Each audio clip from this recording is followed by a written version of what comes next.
Mon nom est Madeleine. J'ai 68 ans. Je suis née en Lyon, France. Mais aujourd'hui, je vis au Mexique depuis plus de 30 ans. J'ai longtemps cru que ma vie était une histoire de foi et de bénédiction. J'étais une épouse dévouée, une mère dévouée et une servante obéissante. Je vivais avec mon cœur ancré dans l'Église, persuadée de faire le bien. Mais j'étais aveugle.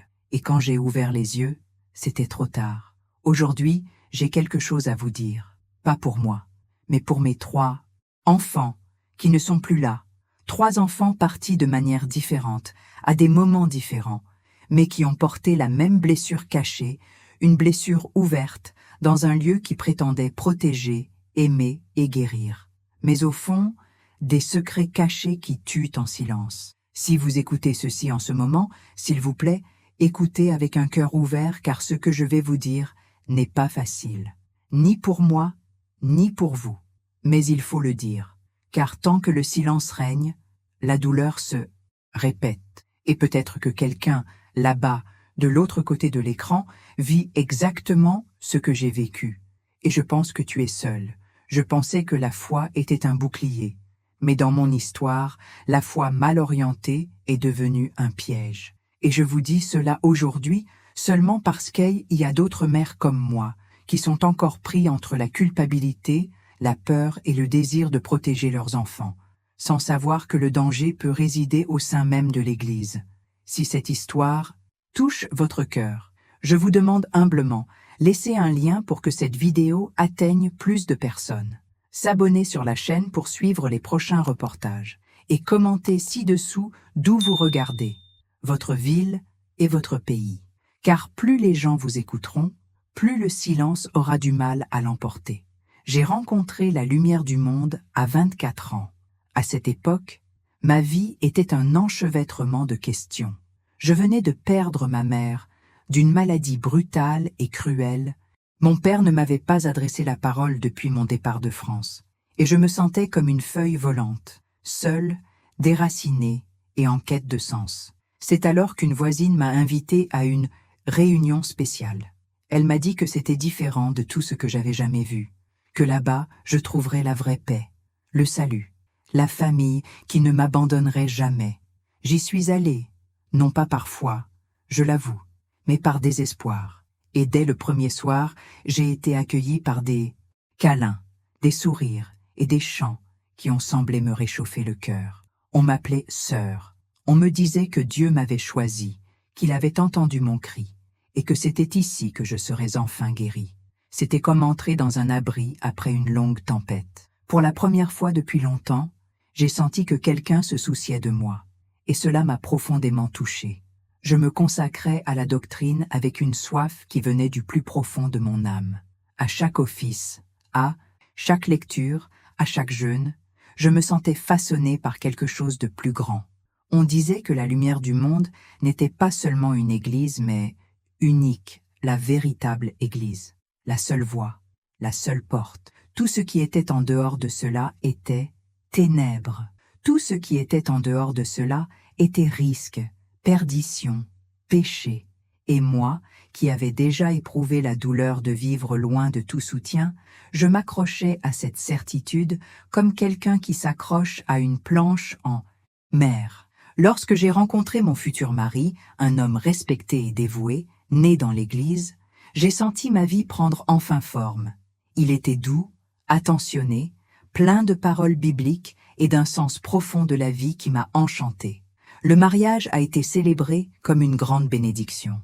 Tout le monde disait que nous étions un couple modèle, appelé par Dieu à former une famille de serviteurs purs. Et j'y croyais de tout mon cœur. Nous avons eu 3 enfants, 3 beaux garçons en bonne santé, au regard profond et à l'âme douce. Dès leur plus jeune âge, ils ont été élevés dans la doctrine. Ils ont grandi en écoutant les chants, en assistant aux offices, en s'habillant modestement et en apprenant que le monde extérieur était mauvais. Je mettais un point d'honneur à les protéger du péché, de la tentation et de la contamination des idées extérieures. La télévision était limitée. Les amitiés se limitaient à l'Église. Les fêtes, jamais.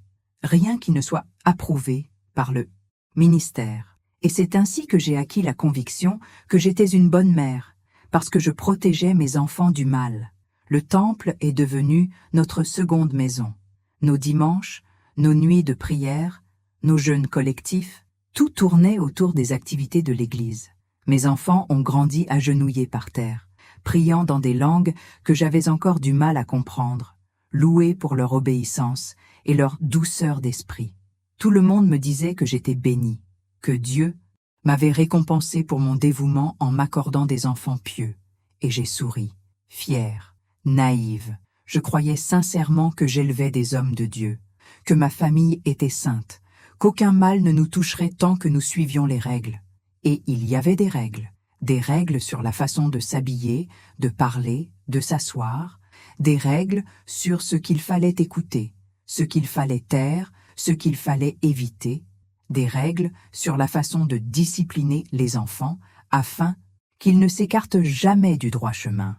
Des règles que j'ai appris à accepter sans poser de questions, car on disait que remettre en question, c'était se rebeller contre Dieu lui-même.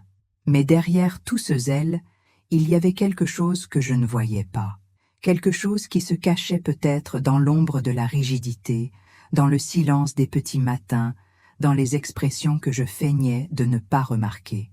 Parce que je pensais qu'en fermant les yeux et en priant plus fort, tout irait bien.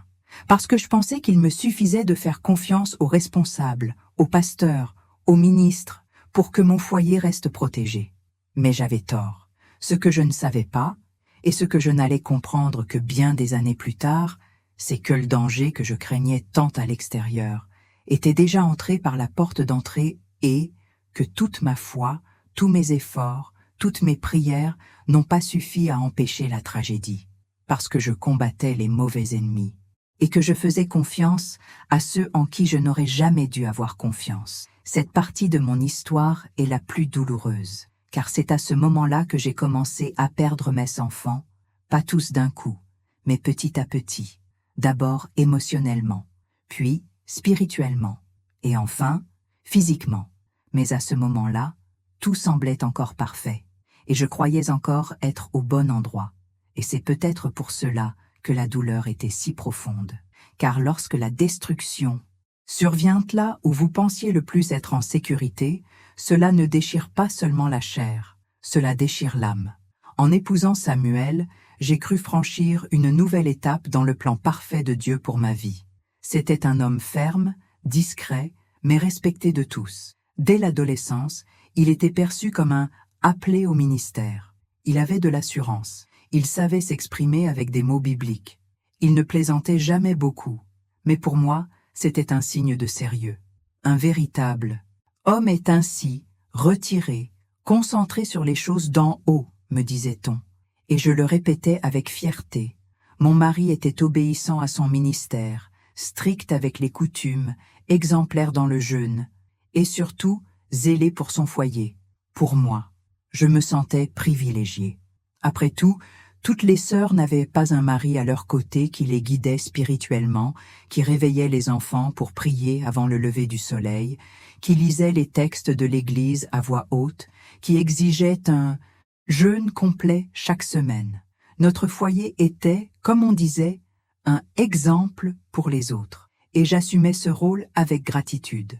Je croyais, de tout mon cœur, que Dieu m'avait choisi pour former une génération à part, intouchable, sainte. À la naissance de nos enfants, ce sens de la mission n'a fait que s'intensifier. Chaque bébé que je tenais dans mes bras était consacré à Dieu par la prière, dès son premier cri. Je me suis souvenu des paroles du pasteur. Ces enfants ne sont pas les « tiens, ils appartiennent au Seigneur, tu n'es qu'un gardien ». Et j'ai pris cela à cœur. Dès leur plus jeune âge, ils ont été élevés dans le jeûne, la discipline et une vigilance constante. Je me disais que plus tôt ils apprendraient le chemin de l'obéissance, moins ils risqueraient de s'égarer dans le monde. Nous n'avions pas de télévision à la maison, ni de radio. La musique était réservée à l'église. Les jouets, seulement ceux qui ne offensaient pas l'esprit. Les livres, seulement ceux approuvés par le ministère. Ils apprenaient à la maison, avec des livres religieux et des leçons bibliques. Lorsqu'ils entraient à l'école publique, C'était un dilemme, mais on nous avait demandé de les surveiller de près, afin de nous assurer qu'ils n'assimilent pas d'idées contraires à la doctrine. Des amitiés, seulement avec les enfants des membres de l'Église, des visites à d'autres foyers, très rares, et toujours sous surveillance. Tout était conçu pour qu'ils restent purs et irréprochables. Mon mari renforçait tout cela d'une main ferme et d'une voix imposante. Les garçons le craignaient, mais l'admiraient aussi. Après tout, il était l'exemple, le prêtre de la maison. L'exemple vivant de ce que signifiait être un serviteur fidèle. Ils voyaient en lui ce que l'Église proclamait. Et moi, même lorsque je sentais que l'amour se mêlait à la peur, je restais silencieuse. Je croyais que cela faisait partie du processus de formation spirituelle, que ce qui comptait, c'était le salut et non le réconfort. Chaque soir avant de nous coucher, nous prions ensemble. Ils répétèrent les paroles de leur Père comme une chorale bien rodée. « Seigneur, garde-nous du péché. Ne nous laisse pas devenir comme les enfants de ce monde. » Parfois, je les voyais fatigués, les yeux mi-clos. Mais la prière ne pouvait être négligée. Prier était plus important que jouer.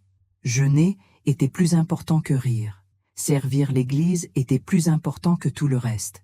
Et ils apprirent. Ils apprirent à se taire lorsqu'ils étaient tristes, à baisser la tête lorsqu'ils ne comprenaient pas, à sourire même quand ça faisait mal, car l'obéissance était la valeur suprême. Questionner était un péché. Douter était un manque de foi. Tout ce qu'ils ressentaient, pensaient ou désiraient devait être apporté à l'autel pour être purifié. Ainsi, ils grandirent comme de petits serviteurs, sans aucune place pour la faiblesse, sans aucune place pour les questions. Je me souviens d'un jour où mon aîné, âgé de 9 ans à peine, m'a demandé s'il pouvait aller à l'anniversaire d'un camarade de classe. C'était une fête simple, avec gâteau et soda. Mais lorsqu'il a appris qu'il y aurait de la musique profane, mon mari n'a pas hésité. Dieu n'apprécie pas ceux qui s'assoient à la table des moqueurs. Et la réponse a été non. Le garçon a pleuré. J'ai eu mal au cœur, mais je n'ai rien dit. Au lieu de cela, je l'ai serré dans mes bras et lui ai murmuré « On te sépare, mon fils. Dieu a de grands projets pour toi. » C'était ce genre de fierté qui m'animait. La fierté de voir mes enfants grandir différemment, sans vice, sans influence du monde, sans amitié vagabonde. Tout le monde à l'église les admirait. Ce sont des enfants chéris, disait-il. Et je souriais, convaincu que tout cela en valait la peine, que chaque sacrifice, chaque punition, chaque rigidité était pour le bien commun. Mais en moi, quelque chose commençait déjà à vaciller. De petits gestes que je ne pouvais interpréter. Des regards vides, de longs silences, la façon dont l'un d'eux se rétractait à l'approche de son père, la façon dont celui du milieu tremblait lorsqu'on l'appelait à prier à voix haute. De petits signes, mais je les ignorais. Je préférais croire que c'était simplement de la timidité, qu'ils avaient besoin de mûrir dans leur foi. Je répétais les phrases qu'ils m'avaient apprises. Ceux qui obéissent ne sont jamais perdus. Corriger, c'est aimer. Ceux qui aiment Dieu portent le poids de la croix. Ainsi, sans m'en rendre compte, je me suis laissé prendre au piège d'une formation spirituelle qui ne laissait aucune place à la douleur, qui n'admettait pas la fragilité, qui n'accueillait pas le doute. Je pensais protéger mes enfants, mais, sans le vouloir, je les étouffais sous le poids de la perfection. Mon mari était perçu comme un père modèle, les garçons comme des joyaux de l'Église, et moi comme la mère idéale. Mais derrière les murs de notre maison, derrière les sourires à l'église et les vêtements impeccables, une fissure commençait déjà à se former, et elle grandissait silencieusement, invisible aux yeux de ceux qui ne voyaient que les apparences, mais réelles, bien réelles. Ce que j'ignorais, c'est que cette rigidité, ce contrôle, cet excès de zèle, éteignait peu à peu l'étincelle dans les yeux de mes enfants, et qu'un jour, je paierais cher pour avoir confondu obéissance et amour, doctrine et vérité, et silence et sainteté. L'aîné était toujours le plus silencieux. Dès son plus jeune âge, Un regard de son père suffisait à lui faire obéir sans dire un mot. Il était le plus pieux, le plus discipliné, le plus admiré des dirigeants. Il avait une attitude douce, mais il y avait dans ses yeux une tristesse que je n'ai remarquée que trop tard. À 13 ans, il fut jugé prêt à servir au temple, une reconnaissance rare. J'étais ému aux larmes en l'habillant de blanc ce jour-là. Je me souviens encore de la prière du pasteur. « Seigneur, ce jeune homme est ta propriété. Puisse-t-il ne jamais te quitter ?» Et je disais « Amen », les larmes aux yeux. À partir de ce moment-là, il passa plus de temps à l'église qu'à la maison. Il commençait tôt, aidant au ménage, aux liturgies et aux répétitions. Il était la fierté de mon mari. « Mon fils est élu », disait-il. Mais petit à petit, j'ai remarqué des changements. Léger au début, il arrêtait de manger. Il répondait par monosyllabes. Il passait des heures à regarder par la fenêtre. Parfois, je le trouvais en train de pleurer dans sa chambre, la Bible ouverte sur ses genoux. Quand je lui demandais ce que c'était, il répondait simplement « C'est le poids des responsabilités, maman ». J'ai essayé de parler à mon mari, de lui dire que notre fils était différent, que quelque chose n'allait pas, mais il ne voulait rien entendre. C'est juste une question de maturité spirituelle. Il grandit. À l'église, j'ai entendu la même chose. Ces jeunes traversent d'intenses luttes spirituelles. C'est bien. Ils sont en train de se forger dans le feu. Et, comme toujours, je suis restée silencieuse. J'y croyais. Je me consolais en me disant que cette souffrance faisait partie de mon appel. Mais le cœur de ma mère hurlait. Son sourire avait disparu. Ses yeux, autrefois brillants, étaient désormais vides. Il y avait en lui une obscurité que même les prières ne pouvaient dissiper. Un jour, je l'ai trouvé endormi sur le sol de la salle de bain. Il m'a dit qu'il jeûnait. Un autre jour, j'ai remarqué des marques sur ses bras. Il a dit avoir glissé en nettoyant le salon. Mais quelque chose clochait. Et plus je posais de questions, plus il se taisait. C'était un dimanche matin, quand tout s'est effondré. Nous nous sommes levés tôt pour aller à l'église. Mais il n'est pas sorti de sa chambre. Quand je suis allé l'appeler, la porte était verrouillée. J'ai frappé, j'ai appelé. Rien. Mon mari a enfoncé la porte. Et là, devant nous, notre fils était dépendu. Un silence de mort a rempli la maison. Je n'ai pas crié. Je n'ai pas pleuré. Je suis simplement tombée à genoux avec l'impression que mon âme avait été arrachée de mon corps. L'église a réagi rapidement. Le pasteur est venu nous voir et a déclaré qu'il s'agissait d'une attaque ennemie. Le diable a vu la lumière en lui et a tenté de le détruire. Tout le monde a dit la même chose. C'était une guerre spirituelle, que nous devions prier davantage, être plus vigilants et renforcer notre foi. Le corps a été exposé au milieu des chants et des larmes, mais sans poser de questions. Le suicide était tabou, un mystère spirituel dont personne n'osait parler. Ils se sont contentés de prier, et ils ont dit qu'il était en paix. Je n'avais pas le temps de demander, ni de comprendre. J'ai simplement ravalé la douleur comme un poison amer, persuadé que c'était peut-être la faute du monde spirituel. Peut-être était-il faible, peut-être n'avais-je pas assez prié pour lui. Peut-être était-ce le jeûne, la pression, le poids de l'autel. Je me suis blâmée en silence, nuit après nuit.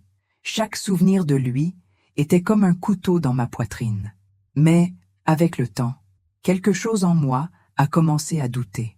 Je me souvenais de sa façon d'éviter de regarder le pasteur dans les yeux, des fois où il quittait l'église pâle, les mains tremblantes. Je me souvenais des nuits où il se réveillait en hurlant, comme s'il avait fait des cauchemars incompréhensibles. Et surtout, de la dernière chose qu'il avait écrite dans le journal que j'avais trouvé caché entre les matelas, « Dieu, si tu me vois, pourquoi ne me sauves-tu pas d'ici ?» Cela a brisé quelque chose en moi. J'ai montré le journal à mon mari. Il était furieux. Il a dit que je cédais au diable, que c'était l'influence du monde. Il m'a ordonné de brûler le carnet. Il a dit que les mots de doute contaminaient l'atmosphère spirituelle de la maison. Et, manquant de force pour y faire face, j'ai obéi. Mais je n'ai pas oublié. Cette question résonnait en moi. Pourquoi ne me sauves-tu pas d'ici? D'où, mon Dieu? De quoi? De l'autel? Du temple? De ceux qui se disaient serviteurs? Je n'arrivais plus à dormir paisiblement. J'ai commencé à regarder l'Église d'un œil différent. Tout ce qui m'avait autrefois semblé sacré me semblait désormais suspect. Cette pureté absolue semblait masquer quelque chose que je ne pouvais nommer. Et pour la première fois de ma vie, j'ai commencé à soupçonner que la sainteté qu'il prêchait tant pouvait cacher une douleur que personne ne voulait voir. Je n'en ai parlé à personne, ni à mon mari, ni à mes sœurs. J'ai juste commencé à observer. Et plus j'observais, plus je remarquais que d'autres jeunes avaient les mêmes yeux que mon fils. Des jeunes silencieux, avec une tristesse que personne ne voulait voir. Mais je l'ai vu, parce que j'avais vu de mes propres yeux ce que ce silence pouvait engendrer. J'ai continué à aller à l'église. Nous avons continué à prier. Mais quelque chose en moi était déjà brisé. Je m'agenouillais toujours, mais je ne savais plus à qui je priais. Et si Dieu écoutait? Et s'il essayait d'appeler à l'aide, à travers les cris de nos enfants? J'étais encore en deuil. Je me culpabilisais encore. Mais ce qui avait été une foi aveugle était devenu un doute vivant. Et même si je ne savais pas quoi en faire, je ne pouvais plus l'ignorer. Après la mort de mon fils aîné, quelque chose a changé à la maison. Le silence s'est épaissi. Le deuil était presque comme un nouveau membre dans la famille. Mon mari s'est encore plus renfermé. Il disait qu'il ne fallait pas remettre en question les plans de Dieu. Et à l'église, tout le monde répétait « Dieu donne, Dieu reprend ». Je ne pleurais plus devant personne. Mais la nuit, cachée dans la salle de bain, je me noyais dans des larmes que seul Dieu pouvait voir. C'est dans ce climat de deuil que ma cadette a commencé à se démarquer au sein de la congrégation. Elle était douce, timide et très dévouée. Elle avait toujours sa Bible sous le bras, aidant aux activités et mémorisait des versets. Le pasteur local la félicitait constamment. Il disait qu'elle avait une grâce particulière, qu'elle était une jeune femme dédiée à quelque chose de plus grand. Progressivement, elle a commencé à être invitée à des réunions plus privées, d'abord avec d'autres filles de l'Église, puis seule avec la responsable. Ce leader était nouveau dans la région, charismatique, et s'exprimait avec autorité. Il avait la réputation d'être très spirituel. Il prétendait entendre Dieu directement. Lorsqu'il posait la main sur la tête de quelqu'un et priait, les gens tremblaient. Il était admiré. Et ma fille commença à le suivre comme si elle était le Christ lui-même. Elle revint des réunions avec un sentiment étrange, nerveuse, les yeux baissés, comme si elle portait un poids inexplicable. Elle me demanda si je lui faisais confiance. Elle prononça des phrases énigmatiques. « Le Seigneur fait quelque chose en moi. Je ne peux pas remettre en question l'autorité spirituelle. » J'étais perplexe, mais je pensais que c'était un signe de croissance. Jusqu'au jour où elle a disparu pendant des heures. C'était un mardi.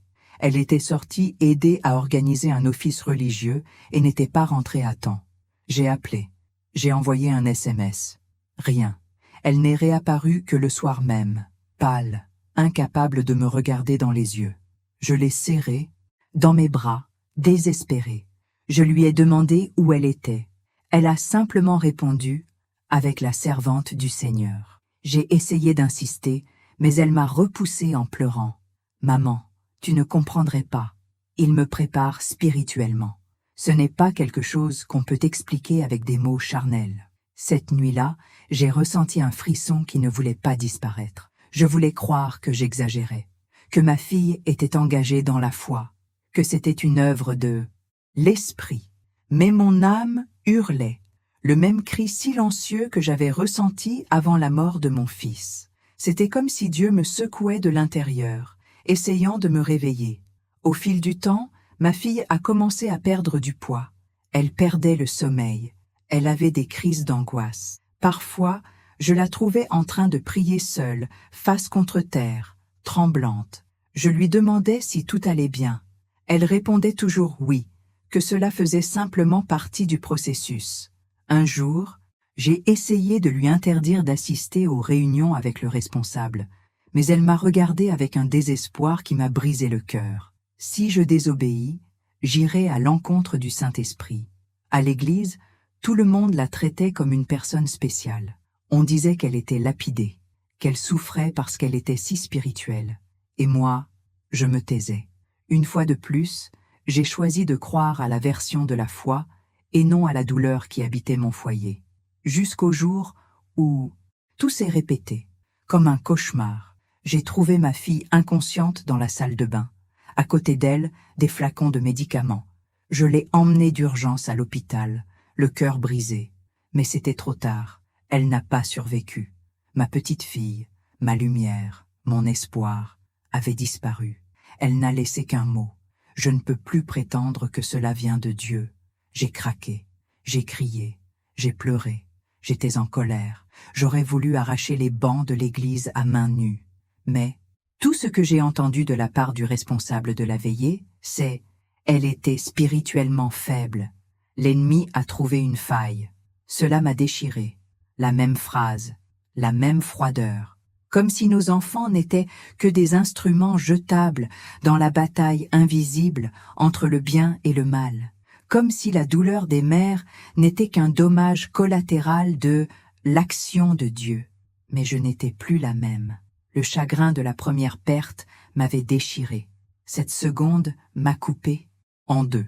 J'ai commencé à voir clairement ce que j'avais jusque-là préféré ne pas voir. Le regard du chef sur ma fille, le pouvoir qu'il exerçait sur chacun, sa façon de manipuler les paroles de Dieu pour faire taire tout doute. J'ai cherché dans son téléphone d'anciennes conversations.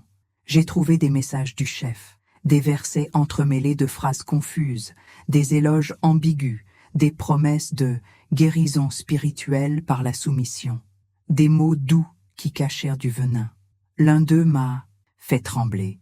« Si vous m'aimez comme vous aimez Dieu, n'ayez pas peur de m'obéir. » J'ai tout compris. Le même schéma, la même culpabilité portée sur la victime, la même structure qui étouffait toute plainte sous couvert de foi. Ma fille a été trompée, manipulée et écrasée par celui que tout le monde appelait un serviteur du Seigneur. Et personne ne l'a vu. Personne ne voulait le voir. Pas même moi. Le chagrin s'est transformé en colère, la douleur en indignation. Et pour la première fois, je me suis demandé combien d'autres filles vivent avec la même chose, combien d'autres parents, aveuglés par la doctrine, confient leurs enfants à des hommes qui utilisent leur foi comme un masque. J'ai commencé à parler à d'autres mères, discrètement. J'avais peur, mais j'avais besoin de savoir. Et j'ai entendu des histoires similaires. Des filles qui avaient changé après avoir rencontré des responsables, des jeunes femmes qu'on appelait des réceptacles spéciaux, mais qui avaient ensuite disparu de l'Église. Il y avait toujours une explication spirituelle, il y avait toujours un voile de silence, mais je ne pouvais plus rester silencieux. Ma foi, autrefois faite d'obéissance, était désormais faite de clameur. J'implorais justice, vérité et salut pour ceux qui étaient encore en vie. Car ce qui m'a tué, plus que les morts, c'était le silence d'une Église qui préférait protéger ses dirigeants plutôt que de s'occuper de ses enfants, le silence d'un système qui prétendait représenter Dieu, mais qui s'éloignait de lui chaque fois qu'il ignorait les cris des innocents. Et dans ce silence, j'ai commencé à me réveiller. Après la mort de ma fille, je suis devenue une ombre. Je ne pouvais plus sourire, cuisiner, ni parler. Le bruit de ma propre respiration me gênait. Mon mari ne parlait plus. Nous dormions dans des chambres séparées. La maison, autrefois remplie de rires et de chants, était devenue un tombeau où seul le chagrin avait voix. Il ne restait que mon plus jeune. Il était le plus jeune, le plus discret. Depuis tout petit, il avait toujours été très sensible. C'était lui qui aimait le plus dessiner, écrire et créer de ses mains. Mais à l'église, c'était perçu comme une faiblesse. Un homme de Dieu est fort, direct et ne cède pas aux sentiments, disait-on. On le poussait toujours à être plus masculin, à être un instrument utile, comme les prédicateurs aimaient le qualifier. Après le départ de ses frères, il est devenu différent, plus renfermé, plus méfiant. Parfois, je le trouvais le regard perdu dans le vide, les larmes aux yeux. Je lui demandais ce que c'était, et il répondait « Rien, maman, je suis juste fatigué. » Une fois, je l'ai vu déchirer tous ses dessins et les jeter. « C'est un truc d'enfant faible, » a-t-il murmuré. Ça m'a fait mal. Mais j'étais tellement brisée que je n'ai pas pu insister. Puis les conflits avec son père ont commencé. Il ne voulait plus aller à l'église. Il répondait avec ironie. Il interrogeait les responsables. Et, lors d'une réunion de famille, il a osé dire « Si c'est Dieu, je préfère l'enfer ». Mon mari l'a traité de possédé. Il a dit qu'il était influencé par des esprits maléfiques. J'ai essayé de le calmer, mais il a crié « Tu en as déjà enterré 2, tu ne vas pas m'enterrer aussi ». Quelques jours plus tard, il s'est enfui. C'était comme revivre ce cauchemar pour la 3e fois. Seulement, cette fois, avec plus de culpabilité, plus de désespoir, plus de panique. J'ai arpenté les rues, appelé des amis, demandé des nouvelles partout. J'ai passé des nuits blanches, et quand je l'ai enfin retrouvé, dans un quartier lointain, dans une chambre empruntée, il était sale, maigre, avec des cernes sous les yeux et l'air de ne pas avoir dormi paisiblement depuis longtemps. Quand il m'a vu, il n'a pas pleuré. Il n'a pas couru dans mes bras. Il a juste dit « Pourquoi es-tu venu? Pour me ramener à l'abattoir ?» J'ai pleuré. J'ai demandé pardon, sans même savoir exactement quel crime j'avais commis. Et j'ai supplié « Mon fils, dis-moi ce qui se passe. » C'est alors qu'il m'a regardé, ce regard qui transperce l'âme d'une mère, et a dit d'une voix brisée « J'ai été abusé à l'intérieur de l'Église, par les mêmes personnes que vous appelez des saints. » Les mots tombèrent comme des pierres. J'ai haleté. J'ai dû m'accrocher au mur pour ne pas tomber. J'ai senti mon cœur s'arrêter quelques secondes. J'ai essayé de comprendre. J'ai essayé de le nier. Je voulais croire qu'il était perdu, mais je savais. Au fond, je le savais déjà. C'était comme si les pièces du puzzle s'étaient enfin mises en place et avaient formé une image horrible que j'avais évité de voir pendant des années. Il a tout raconté. Les moments de discipulat avec les travailleurs plus âgés, les mots doux, les caresses déguisées en prière, les menaces voilées. Si tu parles, tu déshonoreras la maison de Dieu. Et la culpabilité, la honte, la solitude. J'ai crié intérieurement, maman, mais personne ne m'a entendu, parce que tous ceux là-bas étaient aveugles comme toi. Je me suis jetée à ses pieds, implorant son pardon.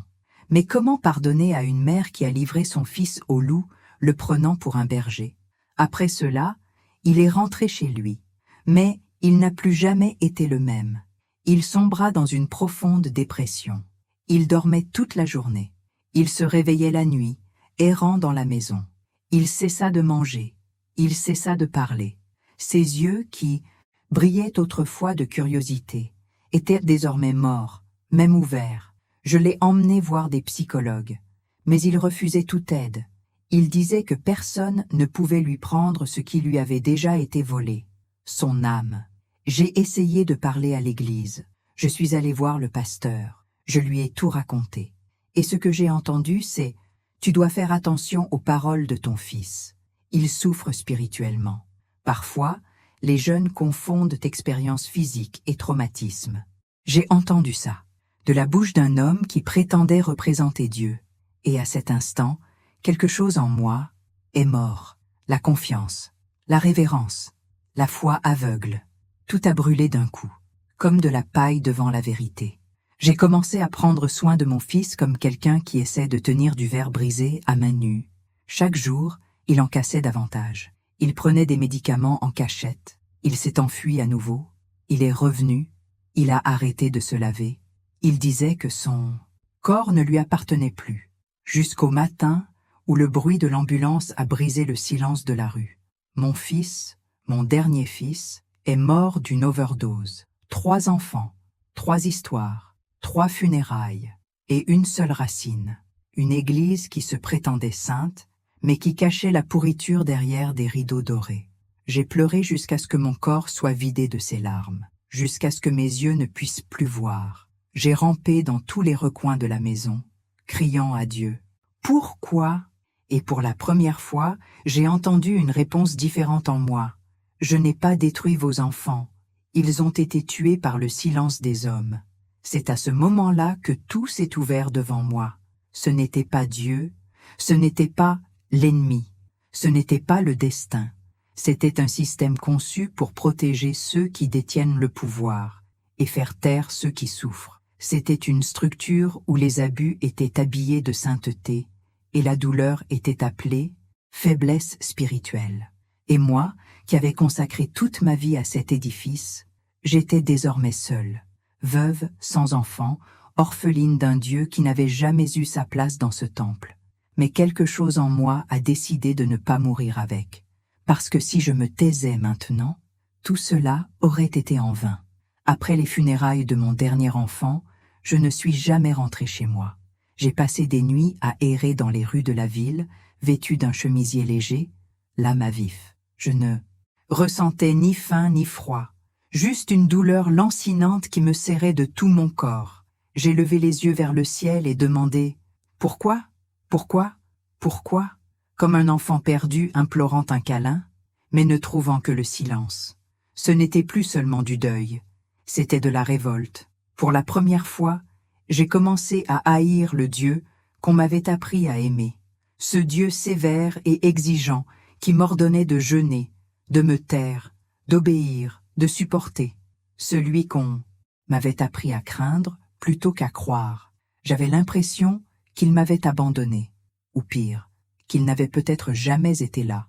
Je me souviens être entré dans la pièce sombre et avoir arraché toutes les Bibles de l'étagère. Je les ai jetées par terre. J'ai donné des coups de pied, j'ai déchiré des pages, j'ai crié « Dis quelque chose !» mais rien, aucun signe, aucune explication.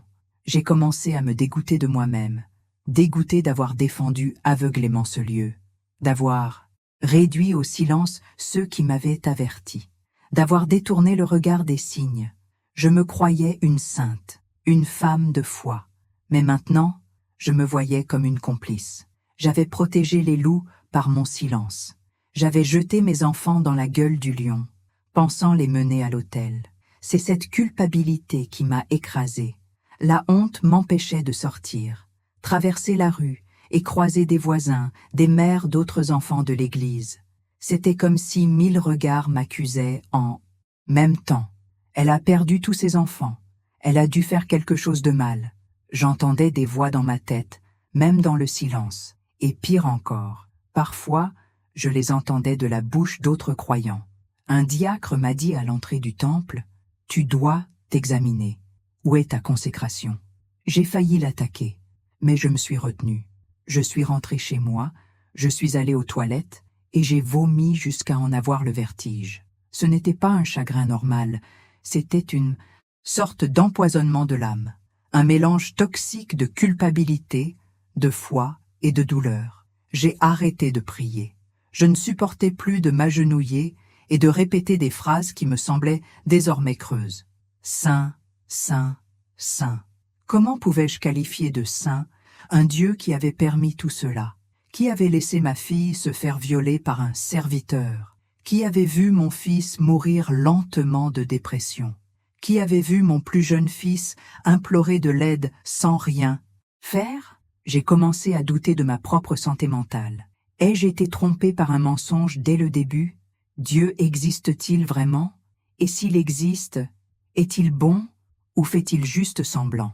Ces questions me rongeaient, et j'avais peur d'y penser, car on m'avait appris que même douter était un péché, que questionner, c'était donner de l'espace à l'ennemi. Alors je me taisais, et cette censure interne me rendait encore plus malade. Il y a eu des jours où j'avais envie de mourir, honnêtement. Allongé dans mon lit, j'imaginais les 3 cercueils alignés, et je me disais, je devrais être là aussi. La mort semblait le seul moyen de faire taire ce cri incessant dans ma poitrine. Mais en même temps, quelque chose en moi m'en empêchait, comme si la douleur était devenue un bouclier. J'avais le sentiment que si je mourais maintenant, personne ne dirait la vérité. Personne n'entendrait ce qui était enterré aux côtés de mes enfants. Alors j'ai commencé à écrire. J'ai pris de vieux carnets, des stylos de propagande, et j'ai tout noté. Chaque souvenir, chaque phrase prononcée par les dirigeants, chaque regard méfiant. J'écrivais comme si je saignais à blanc. C'était ma seule chance de survivre. Ma foi était en ruine. Dieu semblait lointain. Mais il y avait un fil conducteur. Je ne sais pas si c'était l'espoir ou simplement l'obstination qui me maintenait en vie. Pendant des semaines, j'ai refusé de mettre les pieds dans l'église. Et quand une sœur est venue me voir et m'a dit « Dieu a un but dans tout cela, je l'ai chassé de chez moi », j'ai crié « Quel but? Donnerais-tu tes enfants pour ça? Donnerais-tu leur vie pour ce mensonge ?» Et elle est partie sans un regard en arrière. C'est à ce moment-là que j'ai réalisé « Personne ne voulait connaître la vérité. On voulait préserver l'image de la Sainte Église. On voulait me présenter comme la sœur endeuillée qui doit être forte dans le Seigneur. Mais je ne voulais pas de force. Je voulais la justice. Je voulais révéler ce qui se cachait derrière ces murs blancs bordés de chair dorée. C'est à ce moment-là que ma colère a changé de cible. J'ai arrêté de blâmer uniquement Dieu et j'ai commencé à blâmer les hommes qui utilisaient son nom. J'ai réalisé que peut-être, Dieu aussi était dégoûté par tout cela, que son silence n'était pas un abandon, mais un regret, qu'il pleurait peut-être avec moi, et que le véritable ennemi n'était pas le monde extérieur, mais le mensonge caché, dans les temples. Mais cette pensée était fragile. Le doute subsistait, parce qu'on m'avait appris que remettre en question était dangereux, que la rébellion était synonyme de perdition. Alors, chaque pas hors de la religion était comme marcher sur un sol fissuré. J'avais peur de tomber dans le vide, peur de devenir fou, peur de ne jamais retrouver vraiment Dieu. Mais il savait aussi que s'il continuait à faire semblant, il mourrait intérieurement. Et c'est là que j'ai commencé à chercher. À chercher des réponses hors de la doctrine, à écouter d'autres mères, à lire des histoires. Et j'ai compris que je n'étais pas seule. Et peut-être, juste peut-être, Dieu m'attendait à l'extérieur de ce temple, dans le champ de la douleur, dans le désert de l'âme, loin des vestes, des micros, des cris de gloire. C'est à ce moment-là qu'une nouvelle étape de ma vie a commencé, non pas avec une foi solide, mais avec la vérité. Et la vérité, même si elle était douloureuse, a commencé à me guérir. Tout a commencé par une vidéo, un court enregistrement amateur d'une femme disant « Moi aussi j'ai perdu mon fils, dans la lumière du monde ». Elle ne parlait ni avec colère, ni avec haine, mais avec une douleur que je connaissais, celle que seuls ceux qui ont enfoui une partie de leur âme comprennent. J'ai regardé cette vidéo environ 5 fois de suite, et à chaque fois, mon cœur battait la chamade. Ces mots semblaient gravés dans ma mémoire. Les mêmes phrases, les mêmes silences, les mêmes regards qui feignaient la pitié, mais cachèrent la peur. Et soudain, quelque chose s'est ouvert en moi, comme si une fissure avait percé le béton qui me maintenait paralysé. Pour la première fois, j'avais l'impression que peut-être je n'étais pas folle. J'ai commencé à chercher plus loin, à la recherche d'histoires. J'ai trouvé un forum, puis un autre, des groupes cachés, des réseaux de soutien formés par des femmes qui, comme moi, avaient tout donné pour l'Église et qui en étaient parties, avec de profondes cicatrices. Des mères qui avaient perdu des enfants, des jeunes qui avaient été abusés par des hommes qui se prétendaient ouins, des hommes qui portèrent la Bible d'une main et la destruction de l'autre. Chaque histoire que je lisais était comme un miroir brisé. Des fragments de ma propre vie se reflétaient de manière étrangement similaire. Des phrases comme « Mon fils a changé après avoir servi au temple » ou « Elle a dit qu'elle ne pouvait pas parler parce que c'était un péché contre loin ». Je les lisais les mains tremblantes, car c'étaient les mêmes mots que j'avais entendus de ma fille, les mêmes symptômes que mon aîné, la même terreur dans les yeux de ma cadette. Et puis, j'ai compris. Ce n'était pas une coïncidence, c'était une tendance. La souffrance de mes enfants n'était pas spirituelle, c'était une conséquence, la conséquence d'un système conçu pour protéger le pouvoir et non les personnes. Une structure qui utilisait la foi comme bouclier et la peur comme chaîne. J'ai commencé à assembler un puzzle. Chaque morceau était un souvenir. La nuit où ma fille est arrivée en retard et s'est enfermée dans sa chambre en pleurant. La fois où mon plus jeune fils a dit « Je ne veux plus servir au temple » et où le pasteur l'a réprimandé comme s'il était un rebelle. Les nuits tardives où mon mari disait que nous étions attaqués spirituellement, alors qu'en réalité, nous étions dévorés de l'intérieur. Tout a pris un sens nouveau à la lumière de ce que je voyais désormais clairement. Ce que nous appelions zèle spirituel était en réalité de la manipulation. Le respect des serviteurs de Dieu était souvent un gag invisible, un pacte de silence entretenu par la peur, la honte et la culpabilité. Mais le plus choquant restait à venir. J'ai découvert que certains de ces agresseurs avaient été dénoncés. Oui, dénoncés.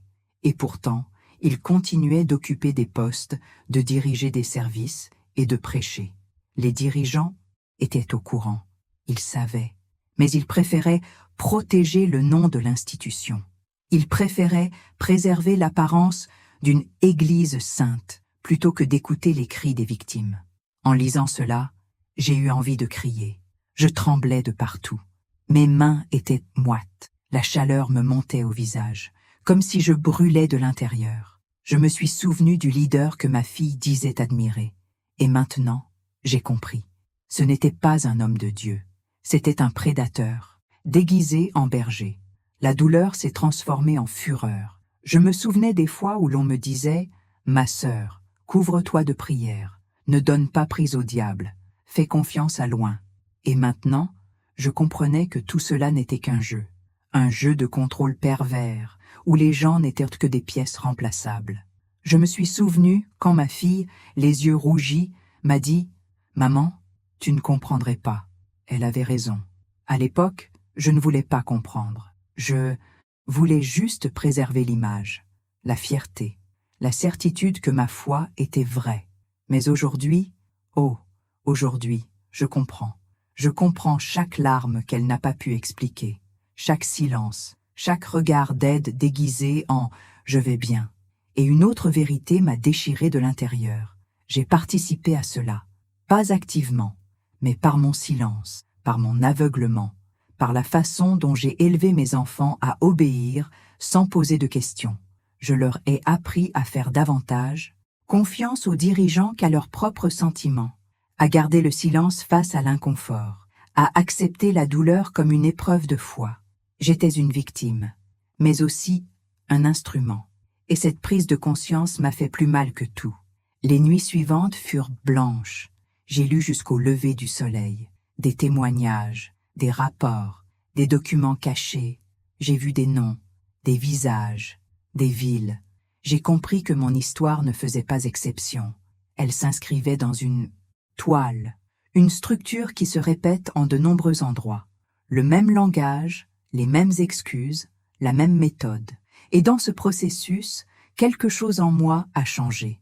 La foi, autrefois aveugle, voulait désormais voir. Elle voulait la justice.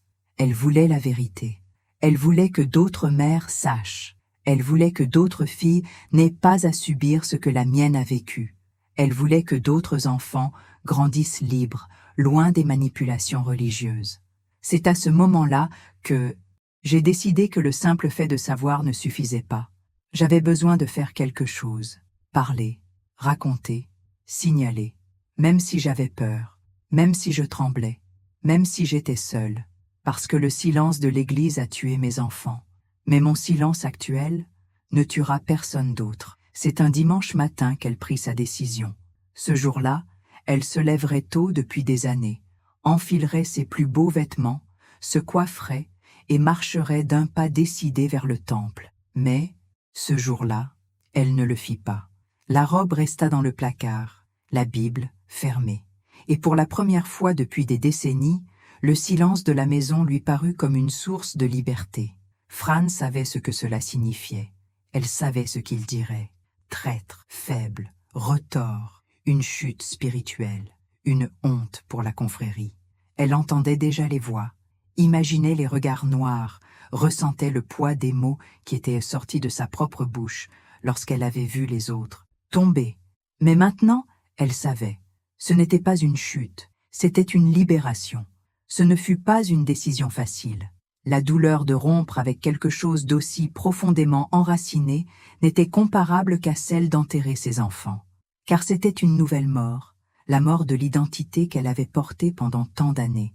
L'épouse fidèle, la sœur exemplaire, la mère obéissante, tout cela devait désormais être laissé derrière elle. Elle a beaucoup pleuré. Elle a pleuré. comme quelqu'un qui a perdu sa maison. Elle a pleuré, comme quelqu'un qui tend une maison en feu, pieds nus et les mains vides. Mais aussi, pour la première fois, il pleurait vraiment. Elle commença à couper les ponts. Elle cessa de répondre aux messages du groupe paroissial. Elle ignora les invitations aux réunions. Un à un, les frères qui l'appelaient autrefois servante fidèle disparurent. Certains envoyèrent des messages froids. « Nous prions pour toi, ma sœur. » D'autres furent plus durs. « Que le Seigneur ait pitié de ton âme. » Et il y eut encore ceux qui l'effaçaient purement et simplement de leur vie, comme si son existence n'avait jamais eu d'importance. Le rejet lui faisait mal.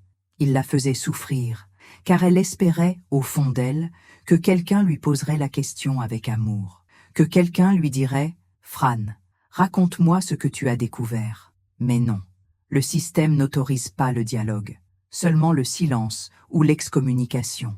C'étaient des jours difficiles. Seule dans la cuisine, elle se demandait si elle avait bien fait. Le son des cantiques lui manquait, les moments où elle se croyait en communion avec Dieu, les petites routines qui structuraient sa vie. C'était comme réapprendre à marcher, sans savoir s'il y avait de la terre de l'autre côté de la marche. C'est dans ce vide qu'il rencontre un groupe de femmes. Elles n'étaient ni à la télévision, ni en chair. C'étaient des femmes ordinaires, avec des yeux fatigués et des histoires similaires. Des femmes qui, comme elles, avaient perdu des enfants. Des femmes jugées, réduites au silence, blessées, et qui avaient survécu.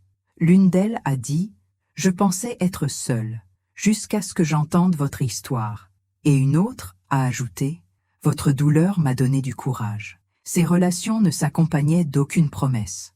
Elles ne promettaient pas que tout irait mieux si elles priaient davantage, jeûnaient davantage, obéissaient davantage. Elles écoutaient simplement.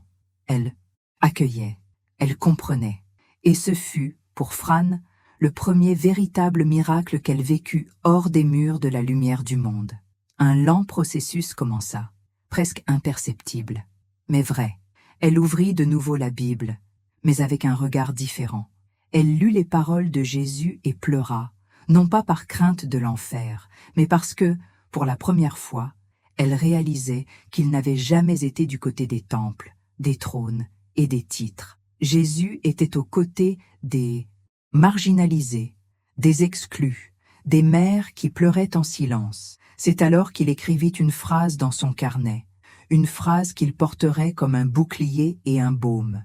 Dieu ne vit pas dans des temples de pierre, il vit dans des mères qui pleurent en silence. Cette vérité est devenue une encre. Elle l'a aidé à supporter les jours où le désir de ses enfants se serrait comme une chaîne. Elle lui a donné la force de répondre fermement au jugement, sans avoir besoin de se justifier. C'est cette foi retrouvée, libérée des contraintes et de la peur, qui a alors commencé à s'épanouir. Fran a commencé à fréquenter d'autres lieux. De petits rassemblements, des groupes de soutien, des cercles de prière qui n'exigeaient pas une obéissance aveugle, mais offraient une écoute attentive. Il a lu des livres, il a écouté des témoignages. Il a commencé à comprendre que la spiritualité ne doit pas nécessairement reposer sur la culpabilité, qu'il est possible de croire sans se soumettre. Et petit à petit, la culpabilité a cédé la place à la clarté.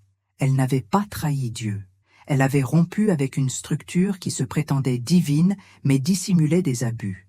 Il avait dit assez à un système qui exigeait la sainteté mais permettait l'anéantissement d'innocents au nom de l'honneur institutionnel. C'est à ce moment-là qu'elle a décidé que son histoire devait être racontée, non pas par vengeance, mais pour la justice, pour d'autres mères, pour d'autres filles, pour d'autres femmes encore prisonnières de la peur, persuadées que rompre avec l'Église revient à rompre avec Dieu.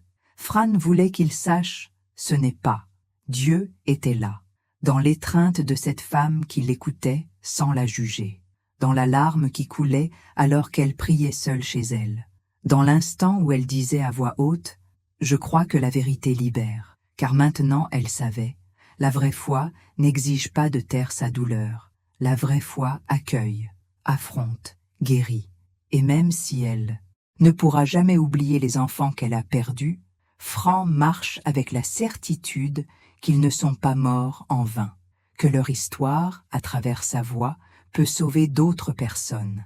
La pierre que le temple a rejetée est devenue le fondement d'une nouvelle foi. Elle prend une grande inspiration. La caméra tourne en silence. Pour la première fois, ses yeux sont sans larmes, mais son regard est ferme. La douleur est toujours là. Le désir palpite toujours. Mais désormais, elle a un but. Elle regarde le spectateur et dit, d'une voix ferme mais étranglée, « J'ai perdu 3 enfants, mais je n'ai pas perdu ma voix. Et maintenant, c'est pour eux. » Ces mots, simples et puissants, traversent l'écran comme un murmure qui se mue en cri. Longtemps, elle est restée silencieuse, par peur, par honte, par loyauté mal placée. Mais aujourd'hui, plus maintenant, car elle a compris que se taire, c'était livrer ses enfants à l'obscurité, et que parler, c'est les sauver de l'ombre de l'injustice. Les mains tremblantes d'émotion, elle se rapproche un peu plus de la caméra et lance un appel. Si vous l'avez vu aussi, si vous l'avez entendu, si vous avez vécu quelque chose que vous n'avez pas encore pu exprimer à voix haute, s'il vous plaît, ne vous taisez plus. Votre silence protège peut-être celui qui vous a blessé, et vos pleurs peuvent être le début de la guérison de quelqu'un d'autre. Elle ferme les yeux une seconde et murmure une prière. Elle n'est pas longue, sans paroles fleuries. C'est le genre de prière que seules les mères savent réciter, celle qui vient du plus profond de l'âme, du désespoir transformé en courage. Et puis elle dit la phrase qu'elle porte comme un drapeau.